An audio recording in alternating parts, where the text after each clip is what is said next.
like with the Dragons, because we did a ton of, as you know, of Dragons Race to the Edge, a lot of animation. There wasn't really time to sit down and sketch something out, so to speak. I just would put it in. And I mean, it'd be a full-on action thing, and you just put it in. You just, okay, here, their temp is sort of sounding like this. Okay, I'll do something like that, but hopefully maybe weaving in the John Powell theme if it's appropriate, but just go. You got a 24-minute episode with 23 and a half minutes of music, wall to wall, and you have to make it sound like a 120-piece orchestra. In 10 days or less. 21 minutes of music in 10 days, yeah. So, trumpets. Okay, trumpets will be doing, okay, you just put it in. You don't sketch it out first to think, digesting it as it's like, no, go. So, go. Doesn't sound like there's room for writer's block.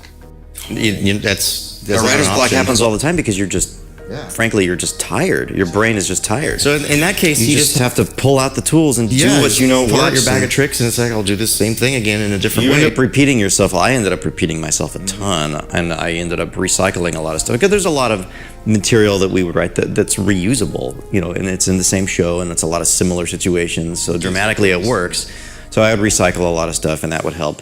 But yeah, a lot of times you just have to go. You just pull out, okay, I know this type of thing, this type of figure, this type of rhythm, these kind of drums, this sort of doubling, whatever. You just, over time, you have enough tools that you can just pull out. It's interesting. Not rely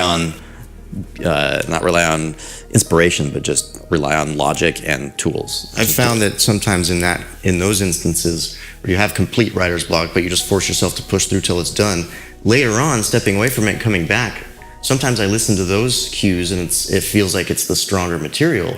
And I don't know why that is, if it's just instinct or what. That has happened many times. James Newton Howard on King Kong, when he had to come in and save King Kong and write, 3 hours of music in like 2.5 weeks or some crazy amount. I think he had help. More than that. He had a lot of help.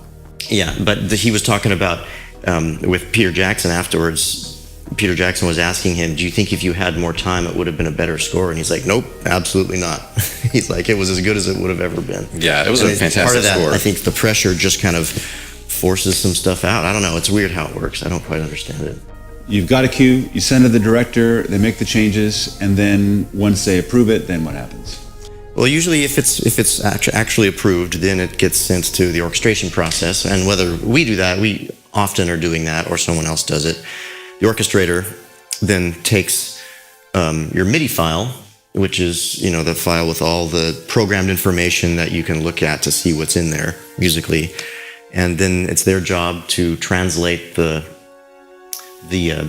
audio files. They get audio files along with that to listen to hear what it sounds like, and their job is to translate that information into sheet music, into a conductor's score, so that when the orchestra plays it sounds like the mock-up. It's become where... Sounds like what the intent of the mock-up is. Yeah, the mock-up is king. That's what everyone says now. That's what it's become. So it's got to sound like the mock-up. Hopefully better, because it's live. And the mock-up means all the music that came out of your computer and samples. The mock-up is the electronic representation of what it's going to be. Yeah, the electronic demo. And they become, And there's been times where, just like Temp Love, they get so attached to the mock-up that they're recording it and they're like, oh, I like the mock-up better. And it's like, no, it's just because you're used to it. It's not better. You're just used to it. But yeah, the orchestrator translates that into sheet music, which can be very tedious, and you have to do a lot, because sometimes people who don't know how to write for the orchestra, they're just doing all this crazy stuff that you can't just put it as is in the orchestra, because you'd have to have like 500 strings. And yeah, because one note might be a whole string section going. Yeah, they're playing these huge patches with all these notes, and it's like there's no way to cover all that. So it's your job to figure out how to put stuff in the rest of the orchestra and double things and balance things, and it to make it sound like the same intent, to sonically make it sound like it's the same thing as what the mock-up is intending. But that, to me, that's the fun part of the I love it, because it's the composer's knowledge and the orchestral background, classical training, and all of that, having played violin and viola and orchestras and everything, really understanding, oh, this is what needs to happen.